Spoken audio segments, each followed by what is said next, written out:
Prime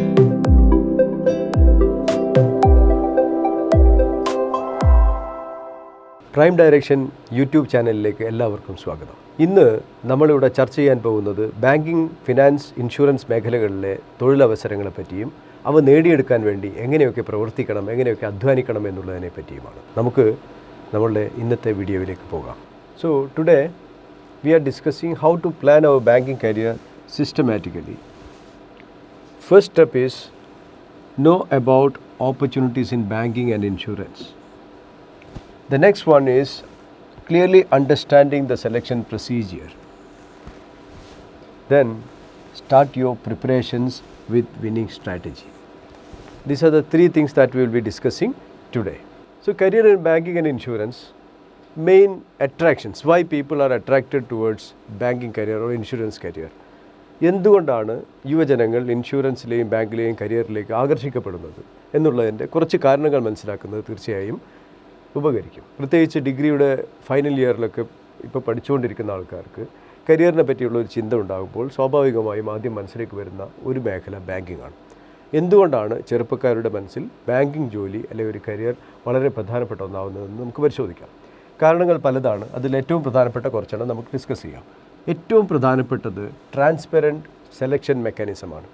എങ്ങനെയാണ് ആ ജോലിയിലേക്ക് എത്തിപ്പെടുക എന്നുള്ളത് വഴികൾ തുടക്കം മുതൽ ഒടുക്കം വരെ ആദ്യമേ വ്യക്തമാക്കി പറഞ്ഞുകൊണ്ടുള്ള നോട്ടിഫിക്കേഷനുകളിലൂടെയും സെലക്ഷൻ പ്രൊസീജിയറിലൂടെയുമാണ്. അതനുസരിച്ചുള്ള സെലക്ഷൻ പ്രൊസീജിയറിലൂടെയുമാണ് ബാങ്കിലേക്ക് അല്ലെങ്കിൽ ഇൻഷുറൻസ് സ്ഥാപനങ്ങളിലേക്ക് പൊതുമേഖലയിൽ ആൾക്കാരെ തിരഞ്ഞെടുക്കുന്നത്. അത് വലിയൊരു അട്രാക്ഷനാണ്. രണ്ടാമത്തത് സ്വാഭാവികമായും attractive salary and other benefits ആണ്. നല്ല സാലറിയും നല്ല രീതിയിൽ മറ്റ് ജീവിത അനുകൂല സാഹചര്യങ്ങളിൽ ആവശ്യമായ സന്ദർഭങ്ങളിൽ ലഭിക്കുന്ന സാമ്പത്തിക ആനുകൂല്യങ്ങളും മറ്റ് പ്രൊമോഷനുകളും എല്ലാം തന്നെ ഈ ജോലിയെ അല്ലെങ്കിൽ ഈ കരിയറിനെ വളരെ അട്രാക്റ്റീവ് ആക്കുന്നു. മൂന്നാമത്തെ പ്രധാനപ്പെട്ട കാരണം opportunity to be a part of the financial sector എന്നുള്ളതാണ്. നമ്മുടെ സമ്പദ് വ്യവസ്ഥയുടെ നട്ടെല്ലായ ബാങ്കുകളുടെയും ഇൻഷുറൻസിൻ്റെയും ഭാഗമായി പ്രവർത്തിക്കാൻ സാധിക്കുന്നു എന്നുള്ളത് ചെറുപ്പക്കാരെ സംബന്ധിച്ചിടത്തോളം വളരെ അഭിമാനാർഹമായ ഒരു നേട്ടമാണ്. അതിനുള്ളൊരു അവസരം ലഭിക്കുന്നു എന്നുള്ളതാണ് ബാങ്കിങ്, ഇൻഷുറൻസ് മേഖലയിൽ തൊഴിൽ നേടുമ്പോൾ ഒരാൾക്ക് ലഭിക്കുന്ന ഏറ്റവും പ്രധാനപ്പെട്ട ഒരു ആശ്വാസം. പിന്നെ മൂന്നാമത്തെ ഒരു പക്ഷേ യുവജനങ്ങളെ ഏറ്റവും സ്വാധീനിക്കുന്ന ഒരു പ്രധാന കാരണം സോഷ്യൽ റെക്കഗ്നിഷൻ ആൻഡ് റെസ്പെക്റ്റാണ്. ഒരു ബാങ്കിൽ ഉദ്യോഗസ്ഥനാണ്, ബാങ്ക് ഓഫീസറാണ് അല്ലെങ്കിൽ ഇൻഷുറൻസ് ഓഫീസറാണ് എന്ന് അറിയപ്പെടുമ്പോൾ സമൂഹത്തിൽ ലഭിക്കുന്ന അംഗീകാരം തീർച്ചയായും ഈ ജോലി നേടിയെടുക്കാൻ വേണ്ടി കുറച്ചധികം അധ്വാനിക്കാനും ചെറുപ്പക്കാരെ മാനസികമായി തയ്യാറാക്കും. ഇനി നമുക്ക് ഓപ്പർച്യൂണിറ്റീസ് നോക്കാം. ബാങ്കിങ്, ഇൻഷുറൻസ് മേഖലയിൽ സാധാരണഗതിയിൽ ഒരു ബിരുദധാരിക്ക് പ്രവേശനം ലഭിക്കുന്ന വിവിധ ഓപ്പണിങ്സ് എന്തൊക്കെയാണ്, ഏതൊക്കെ തസ്തികകളിലേക്കാണ് നിയമനം സാധാരണഗതിയിൽ നടക്കുന്നത് എന്നുള്ളത് പരിശോധിക്കാം. ഒന്നാമത്തത് പ്രൊബേഷണറി ഓഫീസറാണ്. പിന്നെ സ്പെഷ്യലിസ്റ്റ് ഓഫീസർ, ക്ലാർക്കുമാർ. ഇത് ബാങ്കിങ് മേഖലയിലും ഇൻഷുറൻസ് മേഖലയിലും അറിയപ്പെടുന്നത് വിവിധ രീതിയിലാണെങ്കിലും ഇത് ഓഫീസർമാരുടെ കേഡറുണ്ട്. സ്പെഷ്യലിസ്റ്റ് ഓഫീസർമാർ എന്നതുകൊണ്ട് ഉദ്ദേശിക്കുന്നത് സ്പെഷ്യൽ ക്വാളിഫിക്കേഷനുള്ള ആൾക്കാരെ സ്പെഷ്യൽ ജോലികൾക്ക് വേണ്ടിയിട്ട് റിക്രൂട്ട് ചെയ്യുന്നതാണ്. ക്ലർക്കുമാർ ചിലപ്പോൾ അസിസ്റ്റൻറ്റുമാരെന്ന് അറിയപ്പെടുന്നു. അപ്പോൾ ഈ 3 ഓപ്പണിംഗ് ആണ് ഇൻഷുറൻസിലായാലും ബാങ്കിലായാലും സാധാരണഗതിയിൽ ചെറുപ്പക്കാർക്ക് ലഭിക്കുന്നത്. പ്രധാന റിക്രൂട്ടേഴ്സ് നോക്കാം. ബാങ്കിങ് മേഖലയിൽ നേരത്തെ പറഞ്ഞ 3 പോസ്റ്റുകളിലേക്കും, അതായത് ക്ലർക്കുമാരായാലും സ്പെഷ്യലിസ്റ്റ് ഓഫീസർമാരായാലും പ്രൊബേഷണറി ഓഫീസർമാരായാലും 3 മേഖലകളിലേക്കും റിക്രൂട്ട് ചെയ്യപ്പെടുന്നത് പ്രധാനമായും റിക്രൂട്ടേഴ്സായിട്ടുള്ള ഒന്ന് സ്റ്റേറ്റ് ബാങ്ക് ഓഫ് ഇന്ത്യയാണ്. വളരെ ഇന്ത്യയിലെ ഏറ്റവും വലിയ, ഏറ്റവും പ്രധാനപ്പെട്ട ബാങ്കുകളിലൊന്നാണ് State Bank of India. State Bank of India സാധാരണഗതിയിൽ നേരത്തെ പറഞ്ഞതുപോലെ പ്രൊബേഷണറി ഓഫീസർമാരെയും സ്പെഷ്യലിസ്റ്റ് ഓഫീസർമാരെയും ക്ലറിക്കൽ അസോസിയേറ്റ്സ് എന്നറിയപ്പെടുന്ന രീതിയിൽ ക്ലർക്കുമാരെയും നിയമിക്കുന്നു. എല്ലാ വർഷവും നിയമനം നടക്കുന്നുണ്ട്. പിന്നെ IBPS എന്നൊരു ഓർഗനൈസേഷനാണ് പബ്ലിക് സെക്ടർ ബാങ്കുകളിലേക്ക്, SBI കഴിഞ്ഞ് ബാക്കിയുള്ള പൊതുമേഖലയിലെ ബാങ്കുകളിലേക്കും അതുപോലെ തന്നെ റീജിയണൽ റൂറൽ ബാങ്ക്സ് അല്ലെങ്കിൽ ഗ്രാമീണ ബാങ്കുകളിലേക്ക് നിയമനം നടത്തുന്നത്. അപ്പോൾ IBPS 2 കാര്യങ്ങൾക്ക് വേണ്ടി റിക്രൂട്ട്മെൻറ്റ് നടത്തുന്നു. ഒന്ന് പൊതുമേഖലാ ബാങ്കുകളിലേക്ക്, രണ്ടാമത്തത് ഗ്രാമീൺ ബാങ്കുകളിലേക്ക്. സ്റ്റേറ്റ് ബാങ്ക് ഓഫ് ഇന്ത്യയിലേക്ക് വേണ്ട റിക്രൂട്ട്മെൻറ്റ്സ് നടത്തുന്നു. ബാങ്കിങ് മേഖലയിലെ പ്രധാന റിക്രൂട്ടേഴ്സ് SBI ആൻഡ് IBPS. ഇനി ഇൻഷുറൻസിൽ ലൈഫ് ഇൻഷുറൻസ് ആയാലും ജനറൽ ഇൻഷുറൻസ് ആയാലും ഓപ്പർച്യൂണിറ്റീസ് എന്തൊക്കെയാണെന്ന് നോക്കാം. നേരത്തെ ബാങ്കിൽ നമ്മൾ കണ്ടു പ്രൊബേഷണറി ഓഫീസേഴ്സ്, അതുപോലെ തന്നെ സ്പെഷ്യലിസ്റ്റ് ഓഫീസേഴ്സ്, പിന്നെ ക്ലർക്കുമാരുമായിരുന്നു. ഇവിടെ ഇൻഷുറൻസിൽ assistant administrative officers, apprentice development officers, assistants സംശയം വേണ്ട ക്ലറിക്കൽ ജോലിയാണ്. അപ്രൻറ്റിസ് ഡെവലപ്മെൻറ്റ് ഓഫീസേഴ്സ് എന്ന് പറയുന്നത് ശരിക്കും ഒരു തരത്തിലുള്ള മാർക്കറ്റിംഗ് ജോലിയാണ്. മാർക്കറ്റിംഗ് കരിയർ ഇഷ്ടപ്പെടുന്നവർക്ക് വളരെ സ്വാതന്ത്ര്യത്തോടുകൂടി ഒരുപാട് അൺലിമിറ്റഡായി വരുമാനം നേടിത്തരുന്ന ഒരു പോസ്റ്റാണ് ഈ അപ്രൻറ്റിസ് ഡെവലപ്മെൻറ്റ് ഓഫീസേഴ്സ്, പിന്നീട് ഡെവലപ്മെൻറ്റ് ഓഫീസേഴ്സ് ആവുന്നു. അസിസ്റ്റൻറ്റ് അഡ്മിനിസ്ട്രേറ്റീവ് ഓഫീസേഴ്സ് ഇൻഷുറൻസിലെ ഭരണകാര്യങ്ങൾ എല്ലാം അഡ്മിനിസ്ട്രേഷൻ എല്ലാം ചെയ്യുന്ന ഒരു കാഡറാണ്. അസിസ്റ്റൻറ്റ്മാർക്കും അതുപോലെ തന്നെ ഡെവലപ്മെൻറ്റ് ഓഫീസർമാർക്കും അഡ്മിനിസ്ട്രേറ്റീവ് ഓഫീസർ ലെവലിലേക്ക് പിന്നീട് വരുവാനുള്ള ചാനലുകളുണ്ട് എന്നുള്ളത് ഈ മേഖലകളെ മൊത്തത്തിൽ ആകർഷകമാക്കുന്നുണ്ട്. ഇതാണ് ഇൻഷുറൻസ് മേഖലയിൽ, അത് ലൈഫ് ഇൻഷുറൻസ് ആയാലും ജനറൽ ഇൻഷുറൻസ് ആയാലും ഉള്ള പ്രധാന ഓപ്പണിങ്സ്. ഇനി ഇൻഷുറൻസിലെ മെയിൻ റിക്രൂട്ടേഴ്സ് ആരൊക്കെയാണെന്ന് നോക്കാം. ലൈഫ് ഇൻഷുറൻസിൽ സംശയമൊന്നുമില്ല, ലൈഫ് ഇൻഷുറൻസ് കോർപ്പറേഷൻ ഓഫ് ഇന്ത്യയാണ് ഏറ്റവും പ്രധാനപ്പെട്ട റിക്രൂട്ടർ. ഇതിൽ LICയിൽ സാധാരണഗതിയിൽ LIC അസിസ്റ്റൻസിനെ നിയമിക്കുന്നു, ക്ലാർക്കുമാരെ. പിന്നെ LIC അസിസ്റ്റൻറ്റ് അഡ്മിനിസ്ട്രേറ്റീവ് ഓഫീസർമാരെ നിയമിക്കാറുണ്ട്. പിന്നെ LIC അപ്രൻറ്റിസ് ഡെവലപ്മെൻറ്റ് ഓഫീസർമാരെ നിയമിക്കാറുണ്ട്. ജനറൽ ഇൻഷുറൻസ് മേഖലയിലെ പ്രധാന recruiters new India assurance company, oriental insurance company, national insurance company, united India insurance company, പിന്നെ general insurance corporation of India. ഇത്രയും മേഖലകളിൽ നിന്ന് ഇതുപോലുള്ള പോസ്റ്റുകൾ അസിസ്റ്റൻറ്റ് അഡ്മിനിസ്ട്രേറ്റീവ് ഓഫീസർ, ADO പോസ്റ്റുകളിലേക്ക് റിക്രൂട്ട്മെൻറ്റ് വരാറുണ്ട്. എല്ലാ വർഷവും എല്ലാ കമ്പനികളും ഒരുപോലെ റിക്രൂട്ട് ചെയ്യണമെന്നില്ല. എന്നാലും 2 വർഷത്തിലൊരിക്കൽ അല്ലെങ്കിൽ 3 വർഷത്തിലൊരിക്കൽ ഈ കമ്പനികളിൽ ഏതെങ്കിലുമൊക്കെ സാധാരണ റിക്രൂട്ട് ചെയ്യാറുണ്ട്. LIC മിക്കവാറും എല്ലാ വർഷങ്ങളിലും റിക്രൂട്ട് ചെയ്യുന്ന ഒരു കമ്പനിയാണ്. ഇനി നമുക്ക് ഈ സെലക്ഷൻ പ്രോസസ്സ് പെട്ടെന്നൊന്ന് നോക്കാം. ബാങ്ക് ആയാലും ഇൻഷുറൻസ് ആയാലും ഓഫീസർ പോസ്റ്റുകൾ അത് PO, SO.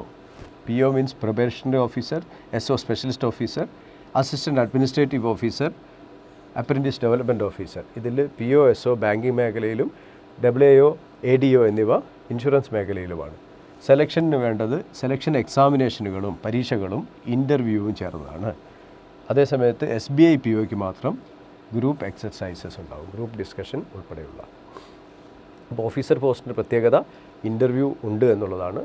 ഓഫീസർ ബാങ്കിൽ probationary officer, specialist officer, insurance മേഖലയിൽ assistant administrative officer, apprentice development officer. സെലക്ഷന് പ്രിലിംസ്, മെയിൻസ് എന്നീ 2 ഘട്ട എക്സാമിനേഷൻസ് ഉണ്ടാവും. അതിനുശേഷം ഒരു ഇൻ്റർവ്യൂ ഉണ്ടാകും. SBIയുടെ പ്രൊബേഷണറി ഓഫീസറിന് ഇൻ്റർവ്യൂവിൻ്റെ കൂടെ തന്നെ ഒരു ഗ്രൂപ്പ് ഡിസ്കഷൻ ഉൾപ്പെടെയുള്ള ഗ്രൂപ്പ് എക്സസൈസസ് ഉണ്ടാകും. ഇനി ക്ലറിക്കൽ പോസ്റ്റുകളുടെ നിയമനത്തിന് സെലക്ഷൻ എക്സാംസ് ഉണ്ടാവും, പ്രിലിംസ് ആൻഡ് മെയിൻസ് 2 ഘട്ട എക്സാംസ് ഉണ്ടാവും. അത് കഴിഞ്ഞാൽ ഇൻ്റർവ്യൂവിന് പകരം റീജിയണൽ ലാംഗ്വേജ് പ്രൊഫഷൻസി ടെസ്റ്റ് എന്നൊരു ടെസ്റ്റാണുള്ളത്. സാധാരണഗതിയിൽ ഓഫീസർ റിക്രൂട്ട്മെൻറ്റ് ഓൾ ഇന്ത്യ തലത്തിലാണെന്ന് പറയാം. ഇന്ത്യയിൽ എവിടെയും നിയമിക്കപ്പെടാൻ തയ്യാറാണ് എന്നുള്ള ഒരു അനുമതി നമ്മൾ കൊടുത്തുകൊണ്ടാണ് ഇതിനപേക്ഷിക്കുന്നത്. അതേസമയത്ത് ക്ലറിക്കൽ പോസ്റ്റുകൾക്ക് ഏത് റീജിയനിലേക്ക് വേണമെങ്കിലും ഏതെങ്കിലും ഒരു റീജിയനിൽ ഒരു നോട്ടിഫിക്കേഷൻ പ്രകാരം ഒരാൾക്ക് അപേക്ഷിക്കാം. പക്ഷേ ഒരു കണ്ടീഷനുണ്ട്, ആ റീജിയനിലെ ലാംഗ്വേജിൽ പ്രൊഫഷൻസി ഉണ്ടോ എന്ന് പരീക്ഷയ്ക്ക് ശേഷം, മെയിൻ പരീക്ഷയ്ക്ക് ശേഷം പരിശോധിക്കും. ഇവിടെ ഈ പ്രൊഫഷൻസി ഇല്ല എന്ന് ബോധ്യപ്പെട്ടാൽ സെലക്ഷൻ റദ്ദാവും. അപ്പോൾ പ്രൊസീജിയർ ശ്രദ്ധിക്കുക. 2 പരീക്ഷകൾ, അതായത് prelims, mains plus interview. Officer post interview ഇല്ല, പകരം prelims, mains exam, regional language profession test, clerical selection. ഇതാണ് മനസ്സിലിരുത്തേണ്ട ഒരു കാര്യം. ഇനി ഈ എക്സാമിനേഷനിൽ എന്തൊക്കെയാണ് പഠിക്കേണ്ടി വരിക എന്നുള്ളത് പെട്ടെന്ന് പറഞ്ഞ് പോകാം. ഏതൊക്കെ ഭാഗങ്ങളിൽ നിന്ന് ചോദ്യങ്ങൾ ഉണ്ടാകാറുണ്ട് സാധാരണഗതിയിൽ എന്നുള്ളത്. ഇതൊരു വലിയ എക്സോസ്റ്റീവായിട്ടുള്ള ഏരിയയാണ്. നമ്മൾ പേരിടുന്നു എന്നേ ഉള്ളൂ. ഇതിലെന്തൊക്കെ പഠിക്കണം എന്നുള്ളത് തീർച്ചയായിട്ടും നമ്മൾ സിലബസൊക്കെ വെച്ച് അനലൈസ് ചെയ്ത് പഠിക്കേണ്ടി വരും. അത് തീർച്ചയായും സുദീർഘമായ ഒരു ഡിസ്കഷൻ ആവശ്യമാണ്. ഇത് നമുക്ക് ഒരു ബാങ്ക് അല്ലെങ്കിൽ ഇൻഷുറൻസ് മേഖലയിലെ ഒരു ഓഫീസർ അല്ലെങ്കിൽ അസിസ്റ്റൻ്റ് ആകണമെന്ന് ആഗ്രഹിക്കുന്ന ആൾക്കാർ വൈദഗ്ധ്യം നേടിയിരിക്കേണ്ട മേഖലകൾ ഏതൊക്കെയാണെന്ന് നോക്കാം. ഒന്ന് ന്യൂമറിക്കൽ അബിലിറ്റി അല്ലെങ്കിൽ ക്വാണ്ടിറ്റേറ്റീവ് ആപ്റ്റിറ്റ്യൂഡ്, അതായത് മാത്സ് എന്ന് പറയാം. രണ്ടാമത്തത് റീസണിങ് അബിലിറ്റിയാണ്. നമ്മളുടെ മനസ്സിൻ്റെ മാനസിക ശേഷി പരിശോധന എന്ന് വേണമെങ്കിൽ മലയാളീകരിക്കാം. ഇംഗ്ലീഷ് ലാംഗ്വേജ് ഉണ്ട്. പിന്നെ general awareness, financial awareness, current affairs, സാധാരണ GA എന്നറിയപ്പെടുന്ന, അതുപോലെ ബാങ്കിങ്ങുമായി ബന്ധപ്പെട്ട് ഇൻഷുറൻസുമായി ബന്ധപ്പെട്ട കാര്യങ്ങളൊക്കെയുള്ള ഫിനാൻഷ്യൽ അവെയർനെസ്, കറണ്ട് അഫെയർസ്. പിന്നെ കമ്പ്യൂട്ടർ നോളേജ് ആവശ്യമുണ്ട്. ഇൻഷുറൻസ് പരീക്ഷകളുടെ മെയിൻ പരീക്ഷകളിൽ ഇൻഷുറൻസുമായി ബന്ധപ്പെട്ടുള്ള ചോദ്യങ്ങളും പ്രതീക്ഷിക്കാവുന്നതാണ്. അപ്പം നമ്മൾ ബാങ്ക് ജോലി നേടണമെന്ന് ആഗ്രഹിക്കുന്ന ആൾക്കാർ പ്രൊഫഷ്യൻ്റ് ആവേണ്ട പ്രധാനപ്പെട്ട മേഖലകൾ ഇവയാണ്. ഇനി നമ്മൾ ആ സ്ട്രക്ചർ PO എക്സാമിനേഷൻ്റെ പ്രിലിംസിൻ്റെ ഒരു എക്സാമിനേഷൻ്റെ സ്ട്രക്ചറാണ് ഈ കാണിക്കുന്നത്. IBPS ആയാലും SBI ആയാലും POയ്ക്ക് ഇതേ സ്ട്രക്ചറിലാണ് വരിക. 3 സെക്ഷനിലായിട്ട് ചോദ്യങ്ങൾ 100, മാർക്ക് 100, ഓരോ സെക്ഷനും 20 മിനിറ്റ് വീതം, 60 മിനിറ്റ്, 1 മണിക്കൂർ സമയം. ഇംഗ്ലീഷ് ലാംഗ്വേജിൽ 30 ചോദ്യങ്ങൾ, 30 മാർക്ക്. ക്വാണ്ടിറ്റേറ്റീവ് ആപ്റ്റിറ്റ്യൂഡ് അല്ലെങ്കിൽ മാത്സ് 35 ചോദ്യങ്ങൾ, 35 മാർക്ക്. റീസണിങ് അബിലിറ്റിക്ക് 35 ചോദ്യങ്ങൾ, 35 മാർക്ക്. അങ്ങനെ ആകെ 100 ചോദ്യങ്ങൾ, 100 മാർക്ക്, 60 മിനിറ്റ്. ശ്രദ്ധിക്കുക, ഓരോ സെക്ഷനും പ്രത്യേകമായി 20 മിനിറ്റ് വീതം മാത്രമേ ലഭിക്കുകയുള്ളൂ. അപ്പോൾ വളരെ സ്പീഡിൽ, വളരെ അക്യുറേറ്റ് ആയിട്ട് തന്നെ കാര്യങ്ങൾ ചെയ്യേണ്ടതുണ്ട്. കാരണം ഇതിനെല്ലാം നെഗറ്റീവ് മാർക്കുണ്ട്. നമുക്ക് മെയിൻ പരീക്ഷയുടെ സിലബസ് ഒന്ന് നോക്കാം. ഇതാണ് ഇതിൻ്റെ സ്ട്രക്ചർ. എക്സാമിനേഷൻ്റെ സ്കീം പാറ്റേൺ ആണ് ഈ കാണിക്കുന്നത്. SBIയും IBPSഉം PO ലെവലിൽ എക്സാമിനേഷനിൽ ചെറിയൊരു മാറ്റമുണ്ട്. ഞാനിവിടെ പറയുമ്പോൾ അതൊന്ന് ശ്രദ്ധിച്ചാൽ മതി. സെക്ഷൻസ് ഒക്കെ ഇത് തന്നെ. IBPS POയുടെ ആണ് ഇവിടെ കാണിച്ചിരിക്കുന്നത്. റീസണിങ് ആൻഡ് കമ്പ്യൂട്ടർ സയൻസ് രണ്ടും കൂടി ഒന്നിച്ച് വരുന്നു. 45 ചോദ്യങ്ങൾ, 60 മാർക്ക്, 60 മിനിറ്റ്. ആദ്യത്തെ സെക്ഷൻ. ഈ സെക്ഷനിൽ അങ്ങോട്ടും ഇങ്ങോട്ടും മാറാം കേട്ടോ, ഓർഡർ മാറാം. ജനറൽ ഇക്കോണമി, ബാങ്കിങ് അവെയർനെസ് എന്നീ മേഖലകൾ, പൊതുവേ നമുക്ക് പൊതുവിജ്ഞാനം എന്ന് പറയാവുന്ന ബാങ്കിങ് അവെയർനെസ് മേഖലയിൽ നിന്ന് 40 ചോദ്യങ്ങൾ, 40 മാർക്ക്, 35 മിനിറ്റ് സമയം. ഇംഗ്ലീഷ് ലാംഗ്വേജിൽ 35 ചോദ്യങ്ങൾ, 40 മാർക്ക്, 40 മിനിറ്റ് സമയം. Data analysis and interpretation. ശ്രദ്ധിക്കുക, മെയിൻ പരീക്ഷയിൽ ബാങ്ക് PO ലെവലിലുള്ള പരീക്ഷയുടെ മെയിൻ പരീക്ഷയിൽ mathematics section data analysis and interpretation എന്നാണ് അറിയപ്പെടുന്നത്. അത് ഒരു ആപ്ലിക്കേഷൻ ലെവലാണ്. മാത്സിൻ്റെ ക്വാണ്ടിറ്റേറ്റീവ് ആപ്റ്റിറ്റ്യൂഡിൻ്റെ ഒരു ആപ്ലിക്കേഷൻ ലെവലിലാണ്. 35 ചോദ്യങ്ങൾ, 60 മാർക്ക്, 45 മിനിറ്റ്. അങ്ങനെ ഇതെല്ലാം ഒബ്ജക്റ്റീവ് ക്വസ്റ്റ്യൻസ് ആണ്. നേരത്തെ പ്രിലിംസ് പറഞ്ഞിരിക്കുന്നത് 100 ചോദ്യങ്ങൾ ഒബ്ജക്റ്റീവാണ്. ഈ 155 ചോദ്യങ്ങൾ, 200 മാർക്ക്, 3 മണിക്കൂർ ഒബ്ജക്റ്റീവ് പരീക്ഷ, മെയിൻ പരീക്ഷയുടെ ഒബ്ജക്റ്റീവ് പരീക്ഷ തീർന്നു.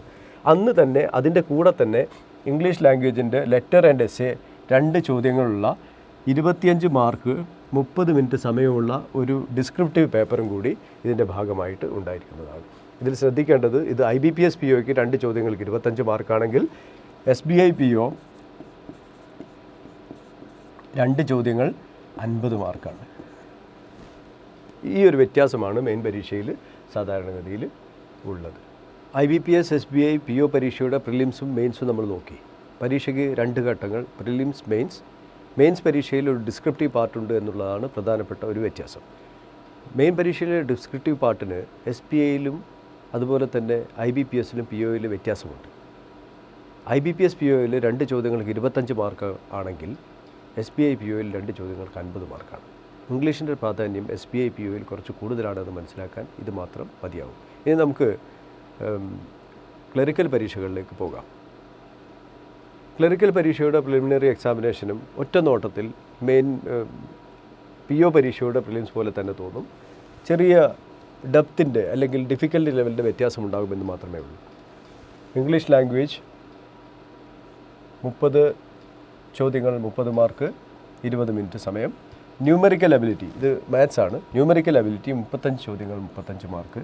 റീസണിങ് അബിലിറ്റി 35 ചോദ്യങ്ങൾ, 35 മാർക്ക്. ആകെ 100 ചോദ്യങ്ങൾ, 100 മാർക്ക്, 1 മണിക്കൂർ സമയം. ഇതിൽ ശ്രദ്ധിക്കേണ്ട കാര്യം, ഇത്തരം പരീക്ഷകൾ, പ്രിലിംസ്, മെയിൻസ്, ഈ പരീക്ഷകൾക്കൊക്കെ സെക്ഷണൽ കട്ട് ഓഫ്, ഓരോ സെക്ഷനും പ്രത്യേകം കട്ട് ഓഫും മൊത്തത്തിലുള്ള പരീക്ഷയുടെ കട്ട് ഓഫും ഉണ്ടാകാൻ തീരുമാനിക്കാനുള്ള അവകാശം അതാത് ഓർഗനൈസേഷൻസ് ഉണ്ട്. പരീക്ഷയുടെ നോട്ടിഫിക്കേഷനിൽ വ്യക്തമായിട്ട് പറഞ്ഞിട്ടുണ്ടാകും. ഇത് പ്രിലിംസ് പരീക്ഷ. ഇനി നമുക്ക് ഇതിൻ്റെ മെയിൻ പരീക്ഷ ഒന്ന് നോക്കാം. മെയിൻ പരീക്ഷ നോക്കണം, ഈ ഓർഡറിലായിരിക്കണമെന്നില്ല. IBPSൻ്റെ ക്ലറിക്കൽ മെയിൻ പരീക്ഷയുടേതാണ് നമ്മൾ കാണുന്നത്. SBIയിലും വ്യത്യാസമൊന്നുമില്ല.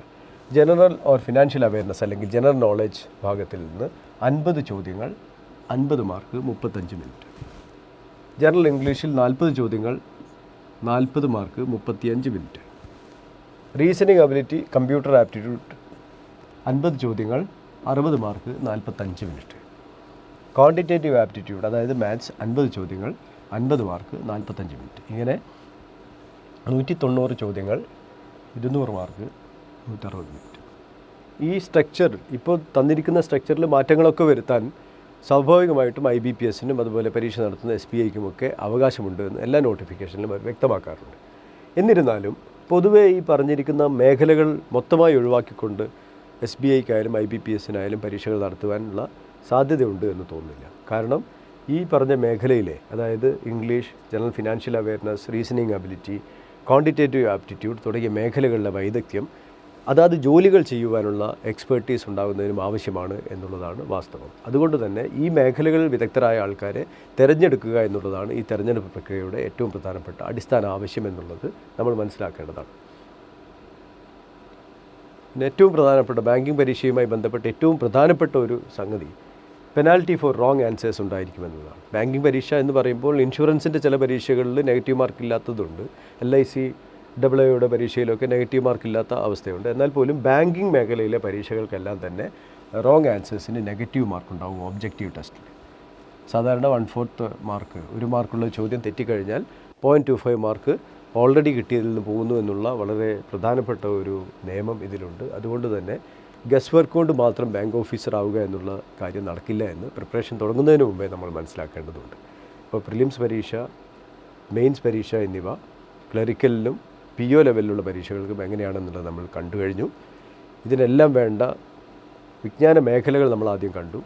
ഇംഗ്ലീഷ് വേണം, ക്വാണ്ടിറ്റേറ്റീവ് ആപ്റ്റിറ്റ്യൂഡ് അല്ലെങ്കിൽ മാത്സ് വേണം, പിന്നെ financial awareness, general awareness, banking തുടങ്ങിയ മേഖലകളിലെ അറിവ് വേണം, റീസണിങ് അബിലിറ്റി വേണം, പിന്നെ കുറച്ച് കമ്പ്യൂട്ടർ അവെയർനെസ്സും വേണം. ഇത്രയും കാര്യങ്ങളിൽ വൈദഗ്ധ്യം നേടിയെടുക്കാൻ സാധിക്കുകയാണെങ്കിൽ ചുരുങ്ങിയ കാലത്തിനുള്ളിൽ തന്നെ ബാങ്ക് പരീക്ഷകൾ എഴുതി നമുക്ക് ഒന്നുകിൽ ബാങ്ക് ഓഫീസർ ലെവലിലേക്കോ അല്ലെങ്കിൽ ക്ലറിക്കൽ ലെവലിലേക്കോ ഒരു കരിയർ സ്റ്റാർട്ട് ചെയ്യാൻ തീർച്ചയായിട്ടും സാധിക്കും.